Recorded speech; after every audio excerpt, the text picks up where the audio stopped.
So thank you. It is a pleasure to be here with you all, and also to have the opportunity to share this stage with Jeff.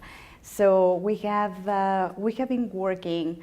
We have had that opportunity of being working in different, I would say, different capacities for several years now, and most recently we have the opportunity to work in trying to understand the harnessing consumer emotion to revitalize brands in a project where we were partners of crime. And we were working together to really identify and define what is the consumer emotions for our users and for our brands. And we will take you through that. So I want to start by providing you some background for you to better understand what was the context behind this case. So starting with the market situation. So we all know that the landscape has changed drastically over the last few years. And I want to make 3 points in a specific here, although I know that there are many more. So the first one, it is the pressure from e-commerce and brick and mortar retailers on pricing. We all are suffering from that, right? So the second point is that because of e-commerce, the role of private labels, the role of niche brands is getting a lot of attention, especially in the naturals and personal care categories.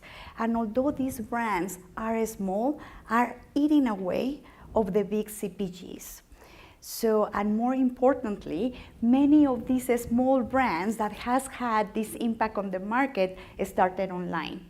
So back in the old good days, the big brands, the Unilevers, the P&Gs, the Colgates, were able to influence the retailers, right? And really to not put and not pick up these small brands and to put us on shelf, right? And to have this space for us secure. So now the landscape has changed, and the reality is that many of these niche brands are the ones that are sexy, are the ones who are growing, and the retailers are giving priority to all these brands. What is the impact for the big brands? That we are reducing our physical availability. That, as you all know, is one of the principles to grow a brand. So we are in trouble. So with all these changes, we are impacting the consumers. The consumer needs, the consumer expectations, really the consumer's demands have been affected. And what I can tell you is, after going through this market situation, myself and our company, we learned that a single product strategy is not working anymore. So what was then the company situation? At Colgate, our #1 business is oral care through the Colgate brand. And therefore, we have invested a lot of money behind this brand. You name it, everything has been done for oral care.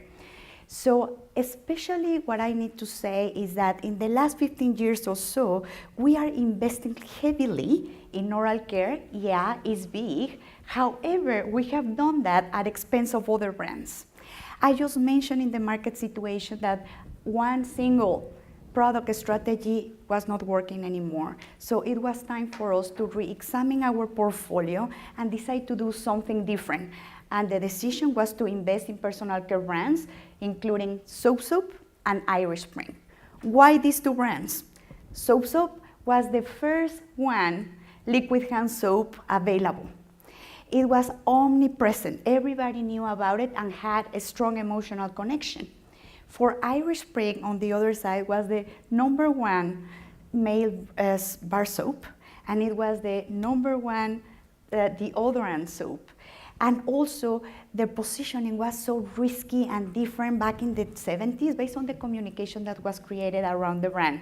So they have, for example, this commercial with a woman that says, "I like it too," right? With a second entendre, right? So it was very avant-garde for that years, right?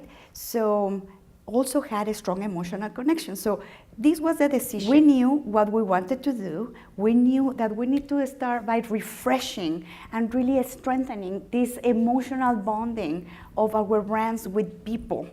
Why? because emotional connection as a driver is critical. And by the way, it's also a fundamental belief at Colgate. And it is not only because of personal opinion, so it has been said that many different experts in the industry, right? I don't go through all of them, but I just want to point out the one from Harvard Business Reviews that says that consumers who are emotionally connected to a brand are 25% more valuable related to the profitability and also from the revenue standpoint. So we knew what we wanted to do, we knew our goals, so then the question is, who do we use? So after speaking with different research agencies, and after speaking with Jeff and Coherency, we decided that they were the ones. And the reason one is because they are primarily and solely focused on emotional connection. That is what we needed. And secondly, because they go beyond System 2. For those who are not very familiar with the System 1 and the System 2, what I can tell you at the very high level is that System 1 is about you get in an immediate decision making, while the System 2 is much slower, right? It's this rational decision making process. Based on a lot of research, we have learned that pretty much all the decisions that we made as people are based on System 1. And then we post-rationalize in System 2. And it is amazing because thinking about different approaches that at least at Colgate, but I believe that around the industry, we have done over the years, really indicates that most of the methodologies are trying to force, we have been trying to force consumers into System 2. Therefore, we get a lot of very rational answers. So for this case, we wanted to ensure that we stay away from that and really being able to not getting any kind of rational answers driving our results. So we learn about this love quoting methodology from Coherency. Some key points to make here is, as I said, is an emotional-based methodology predicated on the principles of relationship science. What is relationship science? It's really the study of what makes long-term relationships of people to work. And there is a belief that there is a parallel for brands as well. So it was cool. Then the diagnostic nature, right? The diagnostic nature really, based on my experience and the experience at the Colgate, with the Colgate team, so you are able really to get into a deep dive and understanding what is going on. So different, for example, with a tracking study that is past looking, this methodology is forward looking. So you are able to understand what are those drivers of love in the category and how you and your competition are delivering on that. Also, something good to mention in this kind of diagnostic nature, and probably it has happened to you. So when you talk about category drivers, many times you get the results of all these attribute ratings, and you see that the attributes form on top of each other, right? So it looks like a cluster, and you are in trouble. And the reality with that is that you are not the only one trying to learn about the category drivers. Everybody is going in that path. So what ended up happening is that everybody is trying to deliver exactly on the same message. And instead of separating out from each other, they are all converging. So the beauty, and something that was very valuable for us, especially because we wanted to get to this big opportunity for our business, is that you are able to get differences that you are not able to see in some other approaches. They work at the individual level for your brand, so you are able to understand how to leverage this emotional connection and these drivers of love for yourself. The recruitment design is also something different. Instead of going with the typical representation, such as in a big study of X% of heavy users, light users, and non-users, through this approach, what you do is you go directly with those who are aware, with those who are familiar, because what you are looking is to really get into the content of the brand to find opportunities. The design structure, that is something, and my ex-boss, that I love, by the way, she will be so happy about this. She's always very thrilled with this kind of a structure because get you to the quantitative, and you and the coherency team analyze the results, and you are able to really have the opportunity to identify some gaps in the information, some other things that you wanted to learn more. Therefore, they follow with a qualitative stage. So that was very enriching as well. The holistic analysis really is putting everything together and trying to connect the dots. And also what I can tell you is that the analysis, we were very impressed with the analysis because it was so simple after the fact, right? So they did a very good job analyzing, making the connection, putting something that is very actionable, but it's what not only that, is translating a heavy and not easy story into something that was also very easy to digest and very visual. So that was kind of the benefits that we were able to learn about this love quotient. So in summary, you are able to measure in a relevant way. You are able to identify really what is the connection that you need to do, and you are doing so by using system 1 that is also very beneficial. And you are finally able to define what is these connectors of love that you need to leverage for your brand. I will pass now to Jeff to give you a perspective of this methodology more in detail. Hi, everybody. Good morning. I'm Jeff Molesky. I'm going to go through these really quickly because I think the main event here is Denise's findings in terms of what really surfaced from the study. Just to provide a little context, because a lot of times we're talking to clients and this is somewhat of a new methodology and they want to know, why is it different? How are we able to get to that deeper level of system 1 understanding in terms of the emotional drivers? So as we're really looking at how we quantify and deepen the emotional connection that brands have with their consumers, what we're really looking at is, as Denise set up, a parallel in terms of how relationship science works between people. This was based on a fundamental belief and system that eHarmony uses, and we actually have our founder here of the system of Love Quotient, Nelson Tao, who came from eHarmony and really created the algorithm in terms of how we're able to translate that for relationships between consumers and brands. And afterwards, if you all want to pick Nelson's brain, he's fun to talk about these ideas with. Basically, you know, clients will often say, so what are you guys doing? I mean, we all know as researchers, to really be able to have the quality output on the back end, it starts with how we collect the information on the front end. So what we really did in terms of, as you think about a survey instrument, is we completely rethought how we're going to collect the information. And we knew that it would no longer allow us to just create a survey system that would engage consumers leveraging the traditional 5-point Likert scale. So what we did is we created a very interactive, somewhat gamified, drag and drop approach for consumers to actually provide their input on the key drivers in the category and then also assessing the brand. And this is really based on the principle, our belief is, if you ask consumers an emotional-based question in a rational way, you're going to get a rational answer. So what we're really doing is we're changing the way we're interviewing them and getting them out of their heads and more into their hearts. The survey instrument is based on a 100-point scale, which gives us a lot more sensitivity in terms of really how they're looking at the brand relative to the competitive set. And you'll see, it's hard to see actually, but on the bottom here, consumers are also rating themselves. So we're able, from a compatibility standpoint, to understand how much the brand really resonates with them as individuals. This looks like a lot. Does it take you back to your periodic tables in chemistry class?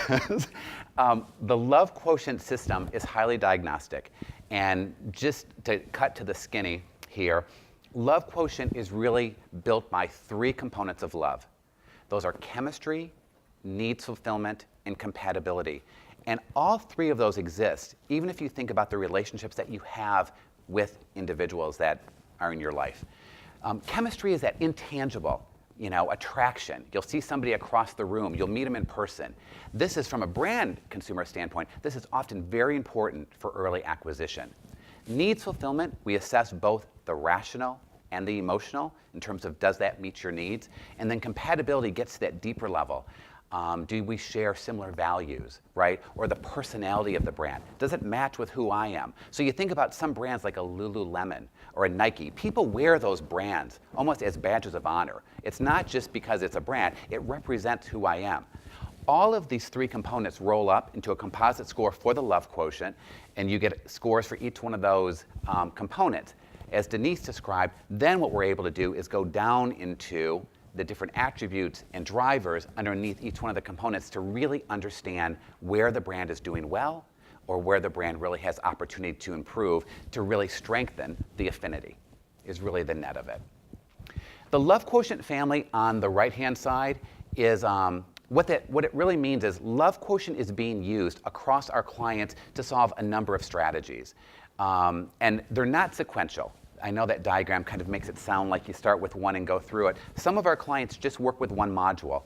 For Colgate, for the study that we did with Denise, we used the love quotient brand and the love quotient consumer, those two modules. So it gives you some real good flexibility in terms of what your needs are, in terms of what you're trying to solve for within your organizations. Brand is what Denise talked about, really understanding the drivers of the brand, how they are with the equity to inform positioning and so on. Consumer is really being used to understand different elements of a consumer group or subgroups that can be used to create a new segmentation or overlay an existing segmentation to go beyond the psychographic and demographic segment.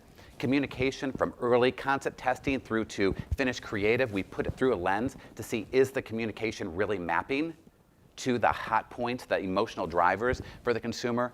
Innovation really gets to the white space. So where does the brand have permission to move? And where's the opportunity as you think about product development, strategic partnerships, line extension, and experience is all around kind of that journey. We don't believe there's any one path to purchase anymore, so understanding what are those key inflection points where you can really strengthen the connection with the consumer. So I think Denise set this up well.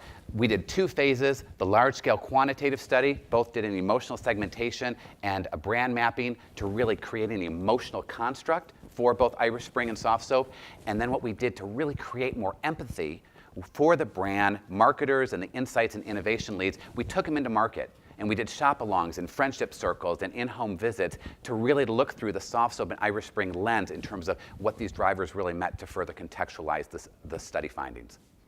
Okay, so back to Denise. So in terms of learning.